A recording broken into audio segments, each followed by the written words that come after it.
என்னப்பா முடிவெட்ட எவ்வளோ, சவரம் பண்ண எவ்வளோ என்றார் பண்டிதர். அவரும் முடிவெட்ட 4 அணா, சவரம் பண்ண 1 அணா சாமி அப்படின்னு பணிவுடன் கூறுகிறார். பண்டிதர் சிரித்தபடியே, அப்படின்னா எனக்கு தலைமுடிய வெட்டிரு அப்படின்னு சொல்லி வெற்றி புன்னகையோடு கீழே உட்கார்றாரு.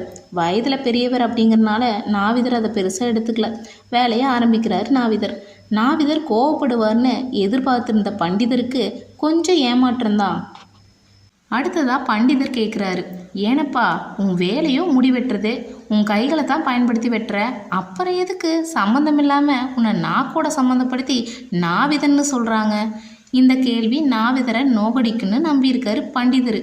ஆனால் நாவிதர் முகத்துலேயோ புன்னகையோட, நல்ல சந்தேகம் சாமி, நாங்கள் தொழில் செஞ்சால் மாத்திரம் பத்தாது, முன்னால் உட்கார்ந்து இருக்கிறவங்களுக்கு அலுப்பு தட்டாமல் இருக்க நாவால் இதமாக 4 வார்த்தை பேசுகிறதுனால தான் நாங்கள் நாவிதர்கள்.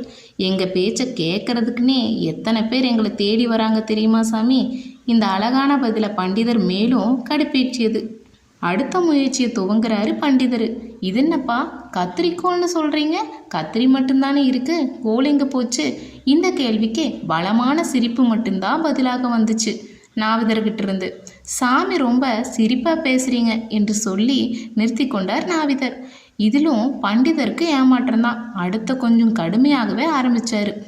எப்போ பார்த்தாலும் வெட்டி தள்ளிக்கிட்டே இருக்கீங்க, ஊர்லேயே நீங்கள் தான் பெரிய வெட்டிப்பய போல இருக்கு. இந்த வார்த்தை நாவிதர் மனசை கொஞ்சம் காயப்படுத்திடுச்சு. அவர் முகத்தில் கொஞ்சம் வித்தியாசம். இதைத்தானே பண்டிதரும் எதிர்பார்த்தாரு. கொஞ்சம் உற்சாகமாகி அடுத்த நக்கலை யோசித்து கொண்டிருந்தார் பண்டிதர். இப்போது நாவிதர் பேச ஆரம்பிச்சிட்டாரு. பண்டிதரோட பிரியமான மீசையை தொட்டு காட்டி கேட்டாரு, சாமிக்கு இந்த மீசை வேணுங்களா? பண்டிதர் உடனே ஆமான்னு சொன்னார். கண்ணிமைக்கும் நேரத்தில் பண்டிதரோட மீசையை வலித்தெடுத்து அவர் கையில் கொடுத்துட்டாரு. மீசை வேணும்னு சொன்னீங்களே சாமி, இந்தாங்க எடுத்துக்குங்க அப்படின்னு சொல்லி நக்கலாக பார்த்தாராம். பல வருடங்கள் ஆசையாக வளர்த்த மீசை இப்போது வெறும் மயிர் கற்றையாய் கையில் இருந்துச்சான். அதிர்ச்சியில் உறைந்து போனார் பண்டிதர். நாவிதரோ அடுத்த நடவடிக்கையில் இறங்கிட்டார். அவரது அடர்த்தியான புருவத்தில் கையை வச்சபடியே, சாமிக்கு இந்த புறவை வேணுங்களா? இப்போது பண்டிதர் சுதாரிச்சிட்டாரு. வேணும்னு சொன்னால் வெட்டி கையில் கொடுத்துருவான் என்ற பயத்தில் உடனே சொன்னார், இந்த புருவம் எனக்கு வேண்டவே வேண்டாம் அப்படின்னு சொன்னார் பண்டிதர். நாவிதர் உடனே பண்டிதரோட புருவங்களையும் வெளித்தெடுத்துட்டார். சாமி தானே புருவம் வேண்டான்னு சொன்னீங்க, அதான் குப்பையில் போட்டுறேன், சாமி பேச்சுக்கு மறு பேச்சே கிடையாது என்றபடி கண்ணாடியை பண்டிதரோட முகத்துக்கு முன்பாக காட்டுறாரு. 40 வருஷமாய் ஆசையாய் வளர்த்த மீசை இல்லாமல், முகத்துக்கு கம்பீரம் சேர்த்த அடர்த்தியான புருவமும் இல்லாமல் அவருடைய முகம் அவருக்கே மிகுந்த கோரமாக இருந்துச்சான்.